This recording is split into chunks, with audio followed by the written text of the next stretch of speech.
قرآن مجید کی سورہ اخلاص کی جو میں نے تلاوت کی، انشاءاللہ آنے والے مجالس بھی ہم اسی سورہ توحید کے متعلق آپ کو آرائش جو ہے آپ کی خدمت میں ہم پہنچائیں گے۔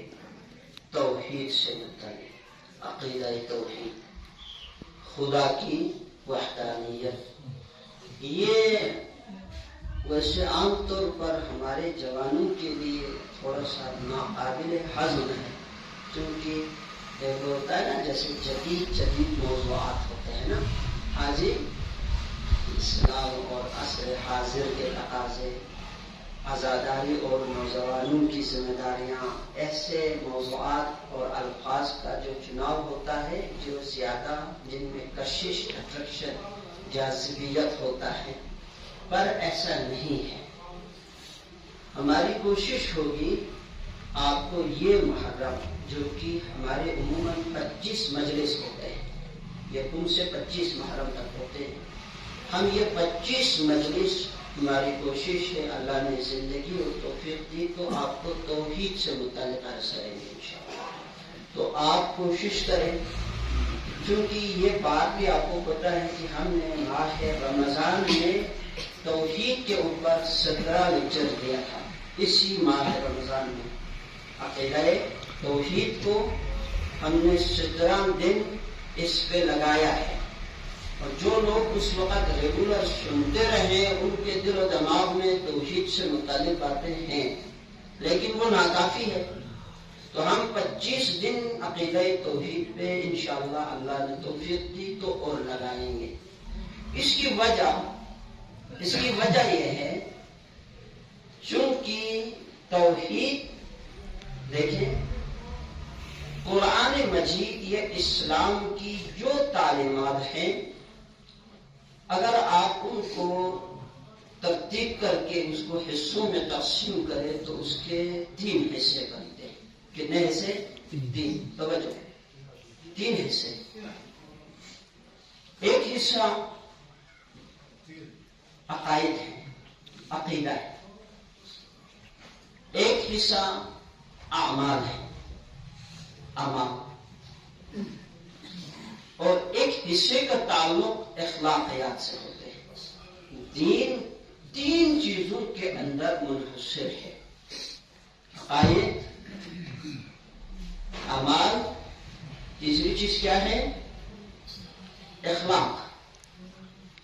یہ 3 چیزیں، عقائد، اعمال اور اخلاق۔ میں سمجھا کے آگے بڑھنے کی کوشش کروں گا، میں جذباتی تقریر نہیں کروں گا انشاءاللہ، آپ چیز یاد کر کے جائیں۔ تو یہ ان تینوں میں سے سب سے پہلا جو چیز سمجھنا اور سمجھانا ہے دین میں وہ عقیدہ ہے۔ اصلاح عمل بعد میں ہوتا ہے، اصلاح عقیدے کا مرحلہ پہلے ہوتا ہے۔ ماسٹر صاحب توجہ، اسلام میں عقیدے کا اصلاح بعد میں ہوتا ہے، اس عقیدے کا اصلاح پہلے ہوتا ہے اور عمل کا اصلاح بعد میں، یعنی عقیدہ مرحلہ اول ہے، عقیدہ مرحلہ اول ہے۔ اصلاح، فکری اصلاح، عقیدے کی اصلاح، نظریے کی اصلاح جب کسی قوم کی ہو جائے تو عمل خود بخود ٹھیک ہو جاتا ہے۔ میں آپ کو اس کی مثال دیتا ہوں، جیسے نبی کریم صلی اللہ علیہ وآلہ وسلم صلی علی محمد وآل محمد، آپ نے جب اسلام کی تبلیغ کا آغاز کیا، کیونکہ یہ بھی تبلیغ ہے نا، تو سب سے پہلا حکم کیا دیا؟ پیغمبر نے دین پہنچانا جب شروع کیا تو پہلا لفظ جو پیغمبر کی زبان سے ادا ہوا وہ کیا تھا؟ مثلاً ایک سوال ہے، یعنی جس نقطے سے پیغمبر نے اسلام کا آغاز کیا تبلیغ کا آغاز کیا، تبلیغ کی ابتدا کی، وہ کیا تھا؟ ظاہر ہے نماز کا حکم پہلے نہیں دیا، باقی اعمال میں سے سب سے اہم ترین تو نماز ہے نا، اس کا حکم پہلے نہیں دیا۔ اخلاقیات وہ تو پھر اس کی بات کی بات ہے۔ سب سے پہلا لفظ جو پیغمبر نے اپنی تبلیغ اور ابتدائی اسلام جس لفظ سے کیا وہ یہ جملہ تھا، قولوا لا الہ الا اللہ تفلحوا، کہہ دو کہ اللہ ایک ہے، تم کیا ہو جاؤ گے؟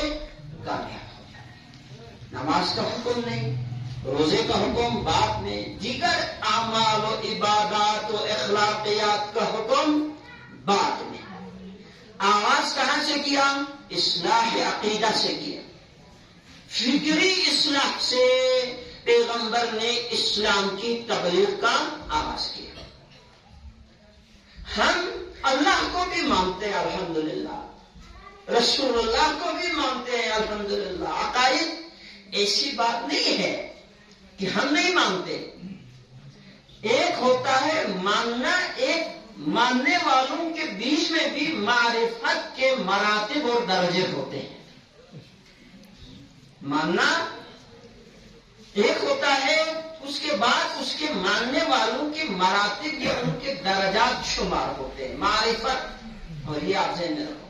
عمل، توجہ ہے نا آپ لوگوں کی؟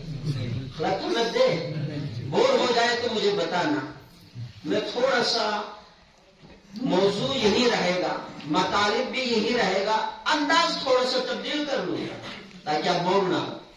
یہ جوانوں سے درخواست ہے نا، اگر بور ہوتے ہیں تو آپ بتائیں۔ کنٹینٹ یہی ہے، موضوع یہی ہے، ناریب یہی رہے گا، میتھڈ چینج ہو سکتا ہے، تبدیل ہو سکتا ہے، یہ کوئی مشکل چیز بھی نہیں ہے، ہم اس کو بدل کے انداز تھوڑے سے بدل کے آپ کو پیش کریں گے۔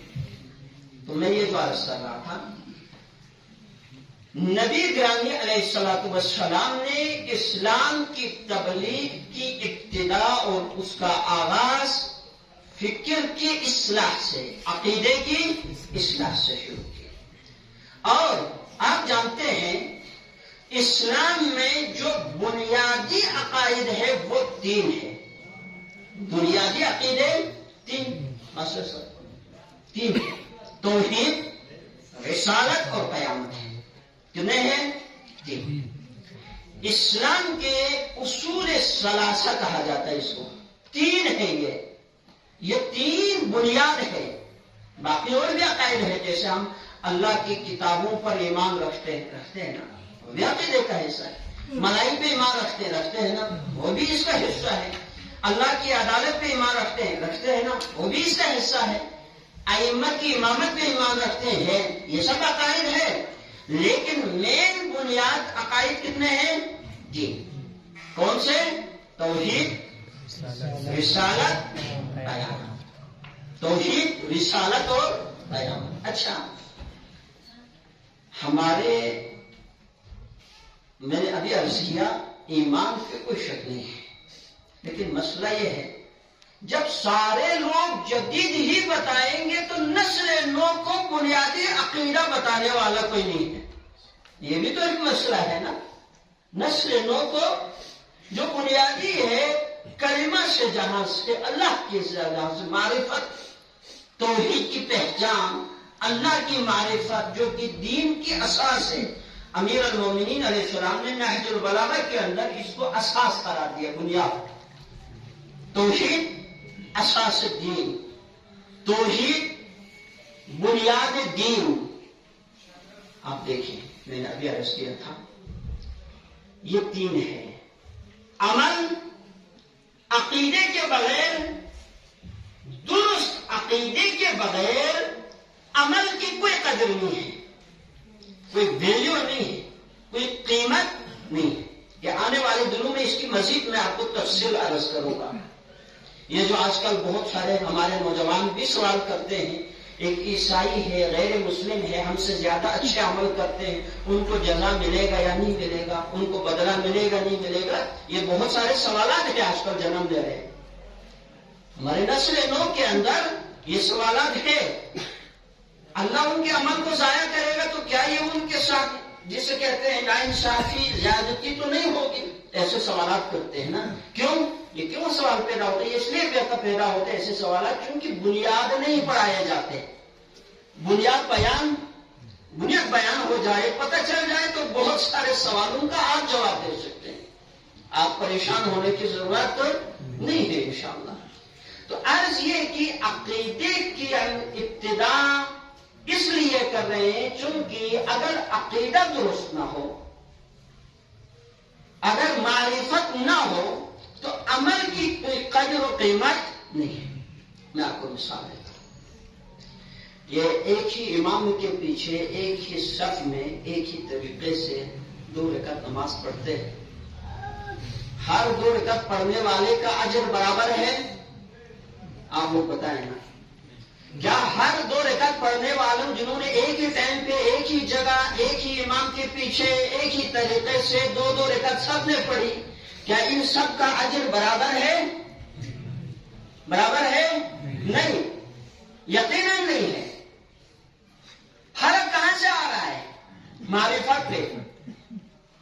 سمجھ آیا؟ فرق کہاں سے آ رہا ہے؟ پہچان پہ. جس کے اندر جتنی معرفت ہے اس کی وہ 2 رکعت اتنی ہی زیادہ قیمتی ہے. یہاں تک اس کو اوپر لے جائے تو زیادہ ہو سکتا ہے کسی کی یہ 2 رکعت خلق خدا کی تمام عبادت سے افضل ہو. پوری خلق خدا کی عبادت سے اس کی یہ 2 رکعت کیا ہو؟ ممکن ہے. معرفت بڑھ جائے تو عمل کی قدر و قیمت خود بخود بڑھ جاتا ہے. بڑھتا ہے نہیں بڑھتا؟ اسی سے آپ وہ پیغمبر کی وہ حدیث اب آپ کو سمجھ آئے کہ ضربت علی یوم الخندق افضل من عبادت ثقلین. معرفت ہو تو ایک ضربت کا اجر ثقلین کی عبادت سے بڑھ جاتا ہے. معرفت ہو، پہچان ہو، شناخت ہو، جان کے کرتا ہو، جو دین کو سمجھ کے. اسی لیے آپ ذہن میں رکھو، بسا حدیث یہ ہے نبی کریم علیہ السلام کی، ایسا بھی ہوتا ہے کبھی کوئی سو کے جو ثواب حاصل کرتا ہے دوسرے باقی لوگ سجدے میں بھی وہ اجر نہیں کما سکتا. کوئی سو کے جو عبادت ثواب اجر درجہ حاصل کرتا ہے باقی لوگ وہ سجدے میں بھی وہ اجر حاصل نہیں کر سکتا. سمجھ آیا؟ یہی تو مسئلہ ہے. اب آپ کو وہ دوسرا واقعہ وہ حدیث بھی سمجھ آ جائے گا. وَمِنَ النَّاسِ مَن يَشْرِي نَفْسَهُ ابْتِغَاءَ مَرْضَاتِ اللَّهِ وَاللَّهُ رَءُوفٌ بِالْعِبَادِ. یہی مسئلہ ہے. دین کو سمجھے، دین کو سمجھے.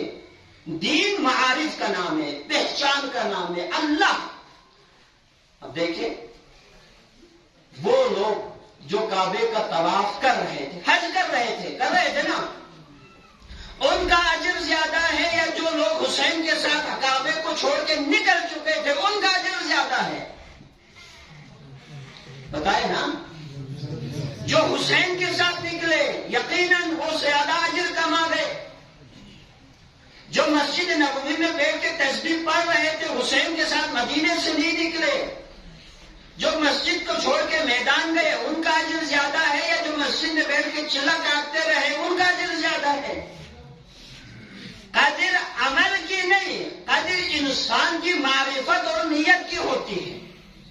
معرفت اور نیت جتنی بہتر ہو انسان معمولی سے عمل سے جو اجر حاصل کرتا ہے وہ مجھ جیسا انسان زندگی بھر سجدے میں بھی بیٹھ کے کما نہیں سکتا. بات سمجھ آ گیا؟ صلی اللہ علیہ وسلم.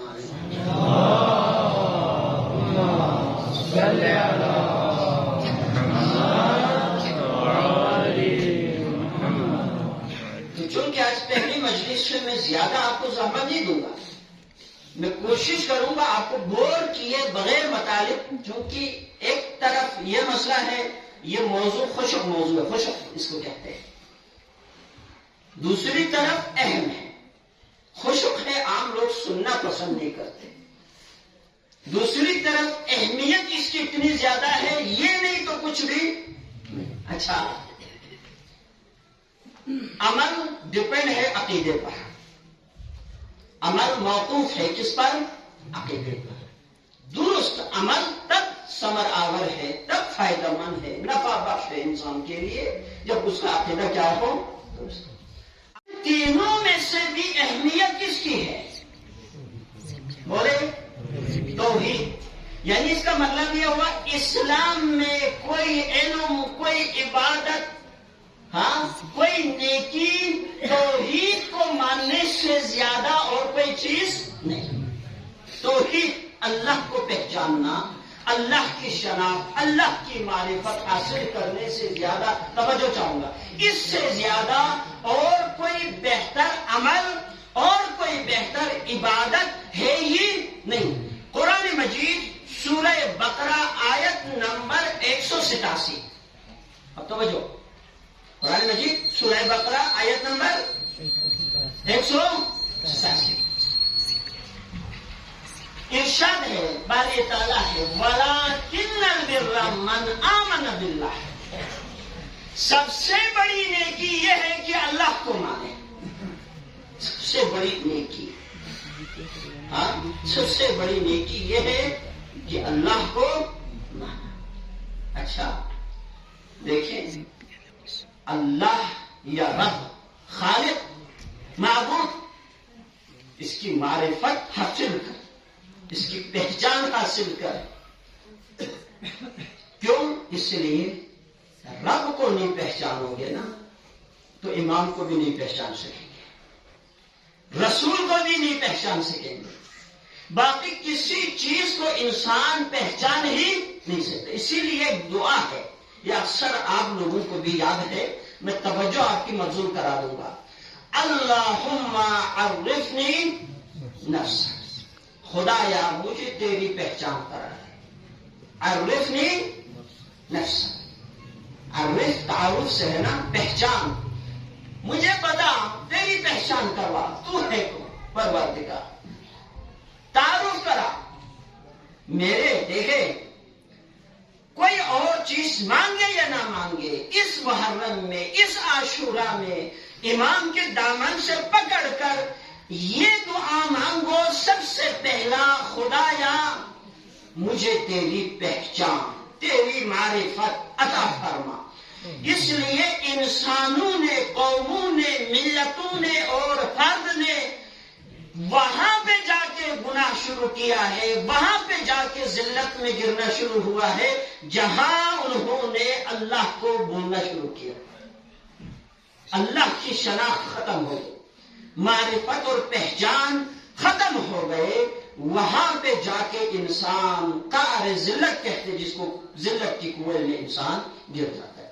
پھر ان کے ہاتھوں سے اماموں کا قتل ہونا، رسولوں کا قتل ہونا بڑا آسان ہوتا ہے۔ کیوں؟ اس لیے جس چیز نے ہمارے دل و دماغ میں امام کی عظمت اور حرمت سمجھائی تھی نا، جس ہستی نے، پہلے اس ہستی کی حرمت جب دل میں نہیں ہے تو جس نے وہ سمجھایا وہ تو خود بخود نہیں ہوگا۔ میں آپ کو مثال دیتا ہوں،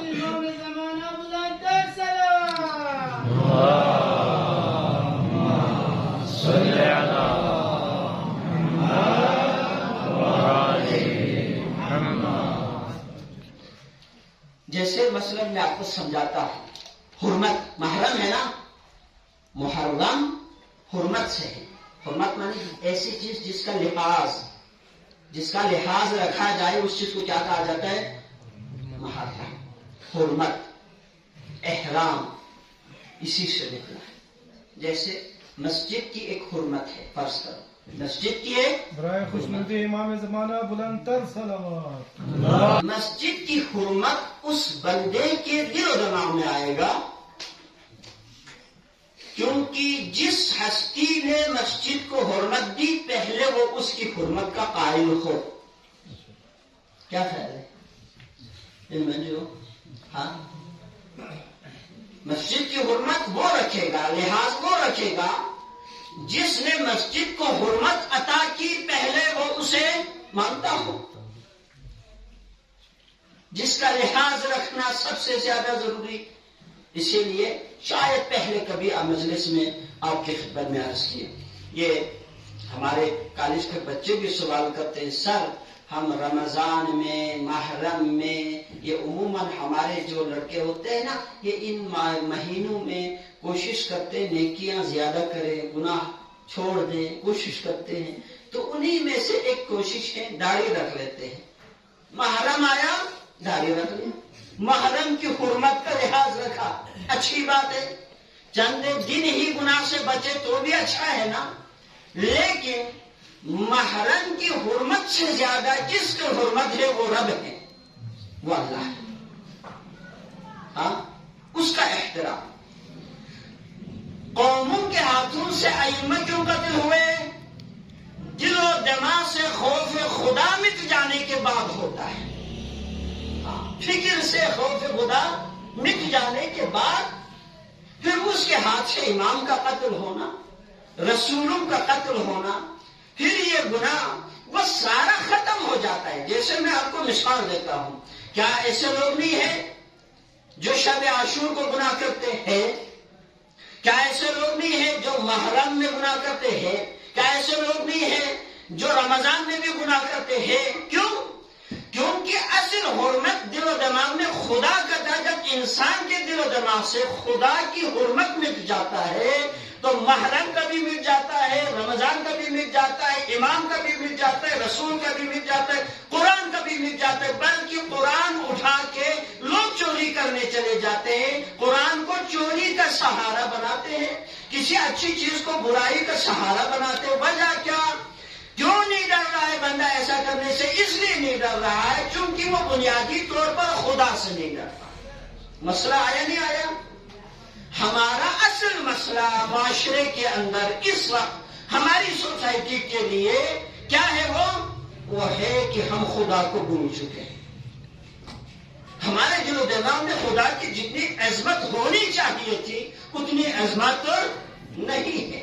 اگر ہو جائے تو یہ بندہ جو ہے پھر گناہ نہیں کرتا، پھر ڈرتا ہے، پھر یہ معصیت سے کانپتا ہے، تھر تھراتا ہے، لرزتا ہے. اس کا دل دماغ اس کو اس چیز کی اجازت نہیں دیتا. صلی اللہ علیہ وسلم.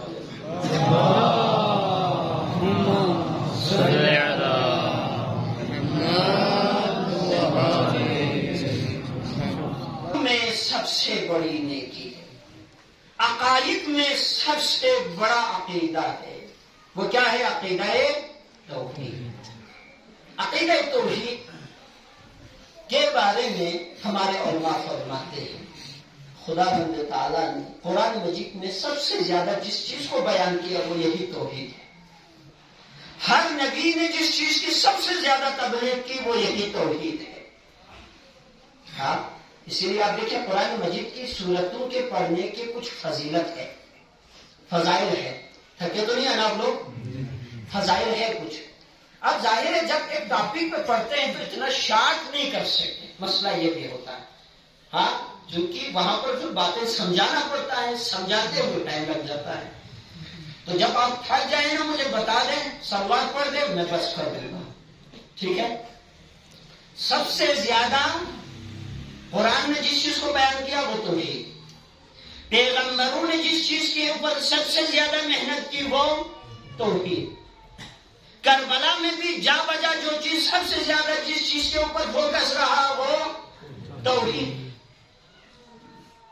قرآن مجید کی صورتیں ہیں مختلف، ان کے پڑھنے کی کچھ فضیلت ہے.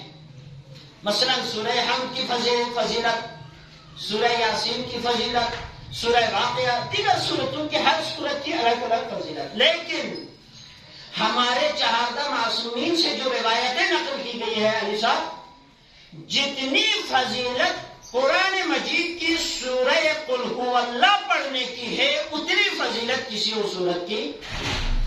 جتنی فضیلت سورہ اخلاص، سورہ توحید کہتے ہیں اس کو، اس سورت کی پیغمبر سے ائمہ سے بیان ہوئی ہے، نقل ہوئی ہے، اتنی فضیلت کسی اور سورے کی نہیں.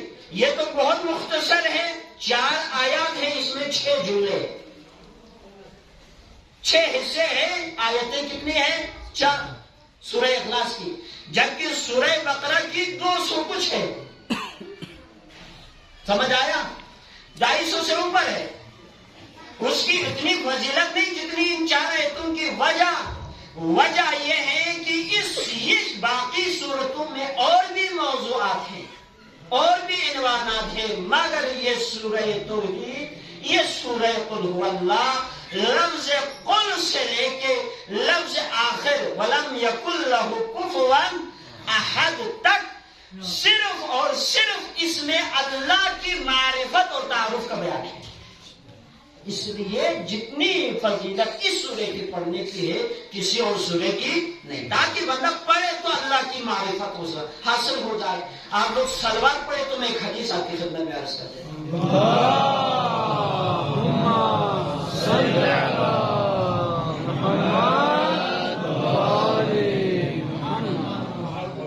صلی اللہ علیہ وآلہ وسلم پیغمبر گرامی علیہ السلام نے فرمایا، پیغمبر فرماتے ہیں، کیا فرماتے ہیں؟ من قرأ، توجہ، کل سے آپ لوگ ایگزیکٹ 40 پہ کوشش کریں یہاں پہنچ جائے. 40 کا ہم شروع کریں گے. 20 میں آتے ہیں تو سمجھ نہیں آئیں گے. جب تسلسل میں پڑھتے اور سننے کا جو مزہ آتا ہے وہ 20 والے کو نہیں آتا. من قرأ، پیغمبر فرماتے جس نے پڑھا، هذه السورہ، اس سورے کو، سورہ اخلاص کو جس نے پڑھا، فقط قرأ ثلث القرآن، جس نے اس سورے کو پڑھا ایک بار، اللہ اسے قرآن کی 1/3 حصہ پڑھنے کا اجر عنایت فرماتا ہے. توجہ کر، قرآن کے ایک لفظ پڑھنے کا، ایک حرف، لفظ نہیں ایک حرف، کیونکہ لفظ کئی حروف سے مل کے بنتے ہیں نا. کتنا اجر ہے؟ 10. ایک حرف کا 10 ہے. جس نے یہ سورہ پڑھا ایک بار، پیغمبر فرماتے ہیں اسے قرآن کا 3 میں سے 1 حصہ پڑھنے کا اجر ملتا ہے. یعنی اگر قرآن کو 3 حصے کرے 10 پارے بنتے ہیں. 10 پارہ پڑھنے کا اجر ہے جس نے قل هو اللہ کو ایک بار پڑھا. توجہ چاہیے. پھر فرمایا ومن قرأ هذه السورہ مرتين، جس نے اس سورے کو 2 بار پڑھا، فقط قرأ ثلثي قرآن، پیغمبر فرماتے ہیں اس کو قرآن کا 2/3 حصہ پڑھنے کا اجر ملتا ہے. یعنی جس نے قل هو اللہ 2 بار پڑھا، اللہ اسے 20 پارے پڑھنے کا اجر عنایت فرماتا ہے. دیکھیں آگے آئے گا، آنے والے دنوں میں اس کی وضاحت مزید ہو جائے گی. پھر فرمایا، ابھی ختم نہیں ہوا، وَمَنْ قَرَأَ هَذِهِ السُّورَةَ 3 مرات، پیغمبر فرماتے جس نے اس سورے کو 3 بار پڑھا، فقط ختم القرآن کلہ، پیغمبر فرماتے جس نے 3 بار پڑھا اسے اللہ پورے قرآن کو ختم کرنے کا اجر عنایت فرماتا ہے. جس نے 3 بار پڑھا. اب آپ توجہ کریں، وجہ کیا ہوگی؟ اصل چیز کی طرف واپس آئے. کیوں آخر پروردگار نے اس سورے کو پڑھنے کا جو اجر و ثواب رکھا وہ کسی اور سورے کے لیے نہیں رکھا؟ کیوں؟ کبھی سوچا؟ چونکہ اس سورے کے اندر جو بنیاد بیان کیا گیا ہے وہ باقی تمام نیکیوں کے لیے جڑ اور بنیاد ہے، جو وہ ہے معرفت، اللہ کی پہچان، رب کی شناخت. میں ختم کر رہا ہوں. آج کی مجلس کا ٹائم قریباً ہو چکا، ختم ہو گیا. کل انشاءاللہ ہم اسی لفظ سے آگے جائیں گے. اسی لفظ یاد رکھا ہے، یہیں سے ہم انشاءاللہ آگے بڑھیں گے. صلی اللہ علیہ وسلم.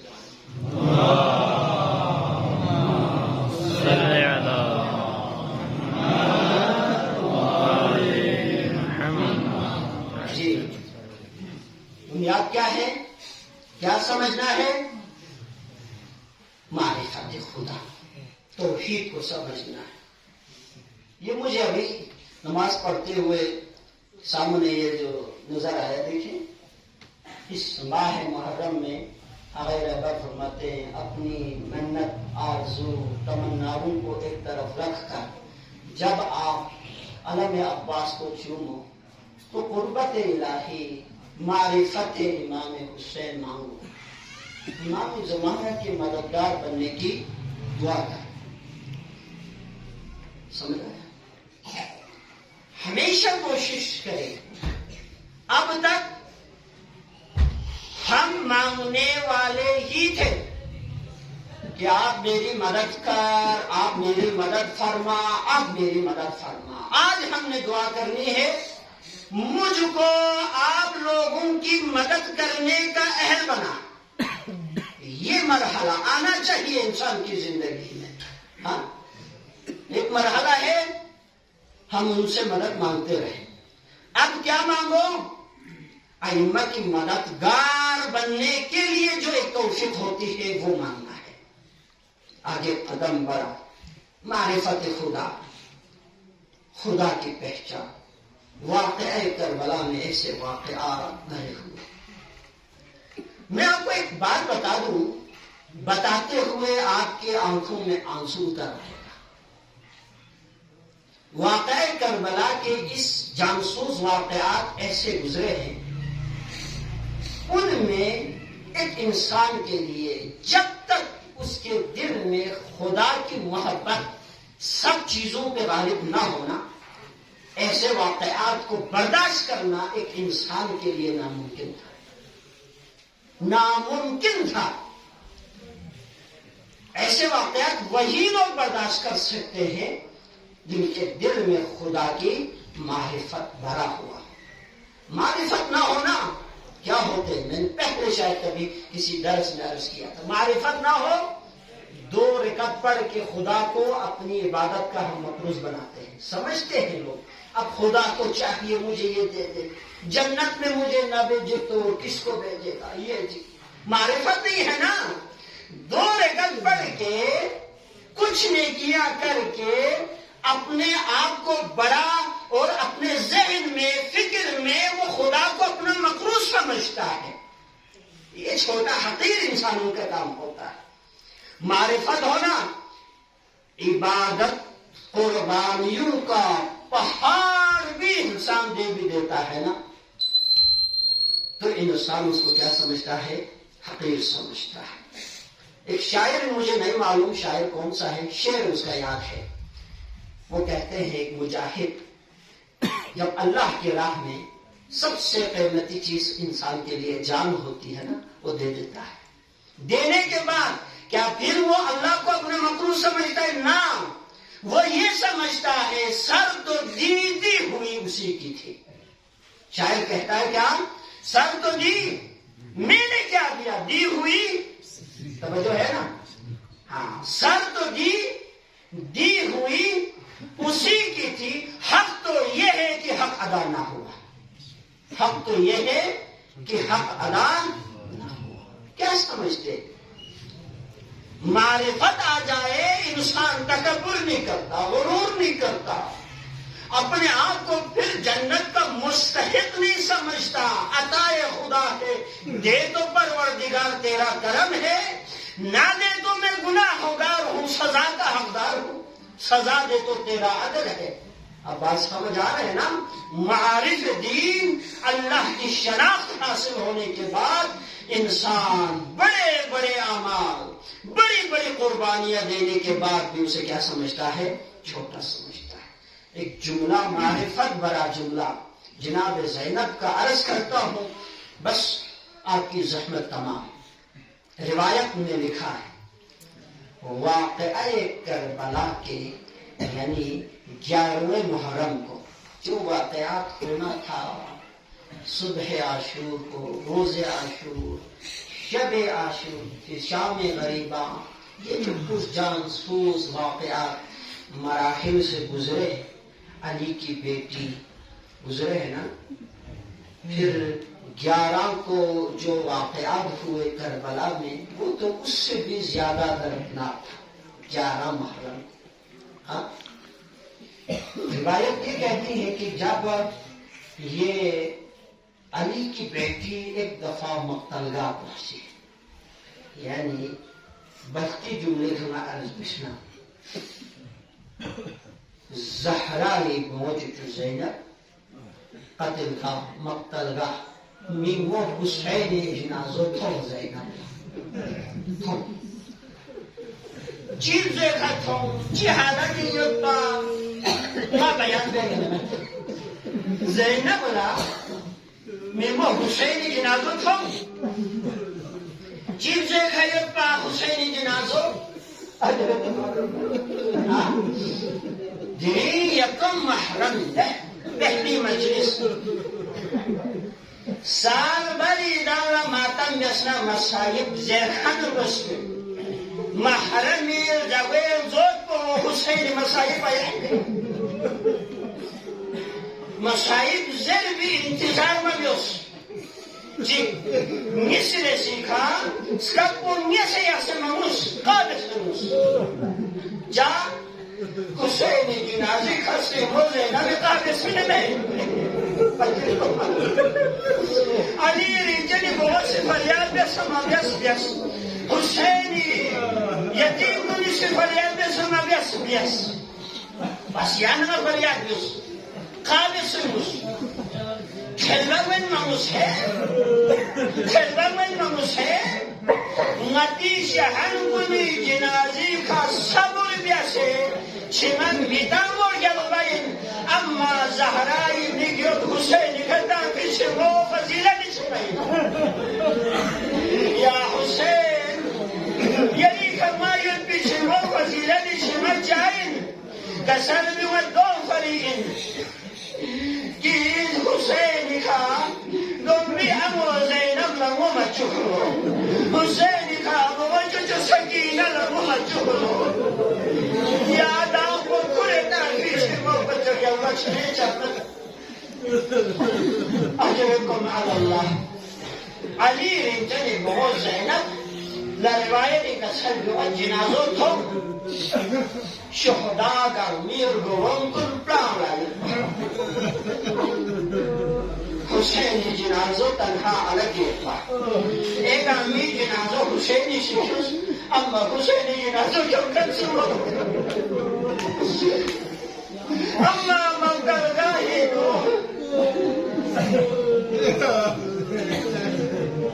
ابن سعدی حکم خان شہدائی ارگوگو میں حقیقتا سے پایمان سو سنت با علی ریچنی بمونتی قربانی دا مامن فیوزلا شہدائی جنازوں میں سامنے تھنمنا مبارک فعلا بخنے من اللہ بلندس دعا بیت اللہم تقبل منا حاضر القلیل پروردگار زینبی کی ینجا قربانی و یعنی بارگاہی عمل قبول بس علی رنجنی بہو یری قربانی ینجا میں پہے یری قربانی بین یری نیمو حسین تو قربان سوسیو یری قربانی بین مخشد علی اکبر تو قربان سوسیو اما یعنی سنتے در جاگا سلمی و پیغام کو دویم زینب پیغام کو عظمت خدای سامنے عظمت خدای سامنے دی قربانی سنتے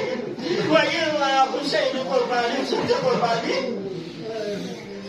اجرکم علی اللہ ایران سی مجلس حق عدالس ایران سی دی مسلم شنو تنفی گنبر غدعا بیتی پروردگار بروز محشر غدن لانی شفاعتی سامان تراتو یا رحم اللہ بس میں جملے نیس مسائلی دلینی دی جاق پہ حوالی کھا دلینی دی جاق پہ حوالی کھا جملے نیس تعرسمت روایت دوئی دل خروج مدینہ حسین مدینی نبی صورت 28 رجب حسین مدینی نبی خروج مدینی مجلس حسین 28 رجب مدینی نبی اما کسر مدینی نبی موپچے دنی چھنرہ حسین ابی عبداللہ حسین زہرہ دیگر حسین چھن کو حسین بے جن کر دے حسین لازمی لانیت مایوس روایت کی یک دفرسم اپو جو رسول خدای اصلاحی شخص حسین دفرسم شخص آخری بار حسین شخص نا مبارکی منگلی جو جس کو پیغمبر قبری کلبری کا حسین حلت شد حسین اپو جو نویدان چشمن ریجنی اپو جو سیری سوچسی یری اصلا نلوتا نکو با اما امالی سینال مدینی حسین مسگل حسین میتوس عالم رویا اپچو رسول خدا سی کسل بیوار چسپن رہجن بخشس اسرو یہاں اسلام اثر ہے یہاں مدینی نبیوں روایت کو ان کی حسین جفر وچسپن رہجن اپچو نیان دولیا دکھتو پترمت یعنی نا یری تعمین ولن یعنی نا چنچه وقت فهمین کل بچو و دوباره یعنی نا فهمین کن نا دنیا دیکھنے یری شان لگو مچل پیغمبر کسل بیو بخشش حسین یری میشن کو کربلا شخص میں تو مکمل بولے یا کربلا شخص حسین پیغمبر روزی خلاص حسین زیزی زهرا یستانی خشست زیزی زهرا یقل کردوخت زیزی آخری ودادس من روایت جمله آن رسمت که حسین مدینی نبیون وحلا که جس طرح پیغمبری جنازو پیغمبری نانو نبیومنا مدینی نجی بشمادم صفصدنا حسین زیزی زهرای جنازو دنیا دیکھن غلف زلا چی بسے مدینہ پاسی ماتم بسدنا علی دنیا دیکھن غلف زلا علی جنازہ دیکھا چی بسے مسدنا حسین مدینی نبیوں میں وحلا یا منظر کو یہ پازرت تمام بنو حاشم کو تمام مدینہ کو گاما دنس جملے چک گاما سے رخ بسن زس یا ابن رسول اللہ لے زہرہ میگوت حسین یری اپو چو دنیا دکھنا غلبانا یری بابا امیر المومنین و دو پرخص مولد صدیق البہ یری بابا غلبانا یری کاچو حسن مجتبہ وقت سنائلہ تسلیسس تا وقت کی دنیا دکھا یا متبسر ملوس یا مدینہ سکر شاہ بالزلا مدینین و گاسی و دو پرخص مولد تسلیمہ مدینہ تو چسوس مدینہ یتیم بود لیکن روایت دوئن کہ آیا حسین مدینی نبی امانا حسین خانسا شخصا نا حسین اسلی ممکن شخص حسین اسلی ممکن شخص بنو حاشمی نم نشو مسنا گولا نم اچھا درد حسین مدینی نبی امانا حسین مدینی نبی امانا بنو حاشمی نام نشو مسنا گولا نام محکم کنسو بلوسو سلمہ پیغمبر زور مزیر صفی کسے مدینی نہ ہجرت بسو شخص نبی حسین خدمت شخص حسین خدمت شخص جو فل بدی ابن رسول اللہ آیا یا سفر شاکل عراقی کسر جسمن ریجنی ابی جو ما سفر عراقی متیاریت سلمہ سی جو فل بدی ابن رسول اللہ یا عراقی سفر شاکل ساعت چیدت روایت چی کدویم کسر بیس کی یری اپوچو وسیعتیت نامی سمی حسین مدینی نا سفر عراق و آخری ودال اپنا نیرو لنمی حسین خلقون پی خب و سبت زرین یا سلشس مبارک دمت فرمون شد ابی عبداللہ حسین سلیاس سلماسی حسین مبارک کو بولا بوسلیاس حسین مبارک کو بولا بوسلیانا ابی عبداللہ حسین سی تسلمی و جذبہ ریچنی ابی جو نسائی آنا اپوچے پیغمبری کا سنچی جنگ شیما یانا کنن آیا یعنی مقدر گاہ پر خیرہ شہید باید بی مرسو یانا خائب بی تمنا یورا سلمہ سی لحقین کلبے کلیت حسین خدمت اختنن تسلمیوس یا ابن رسول اللہ یہ اپچو کا سر دوست دو حسین اراغ سفر سو شلزلا کیان یغدی تھلبولا تنلوک نامی سندی تھلبول شک جورنا دے جائی کیان افسل چنگی حسین کربلائی رسول حسین کا سر دوست اسمنا رجلی اپچو ناسا یالا تھلبے چی منت سلمانا حسینی سن کربلائی تھلبے اعجاز امامت خکشو سمنچ سلماسی کی تھلبنگ اس کا سنبال گسے شیشی بطول چیویتا سیاس حسین کربلائی سفری شخص عراق سفری شخص سلمہ روزانہ صبح پھر بیس بیل زلا یا تھلبولا چکتے پا یا تھلبول شک مگر فینانزو شنیلتا سلمی اومد بگی حسین زندہ صبح عاشور سلمہ صبح عاشور زنا 11 محرم سلمہ سی یختی پھر بسید تھلبول اختانا شغید و بلوسو سمت سلمہ سی بریاد بس یہ حسین کربلائی نقدر اللہ لعنت اللہ علی القوم الظالمین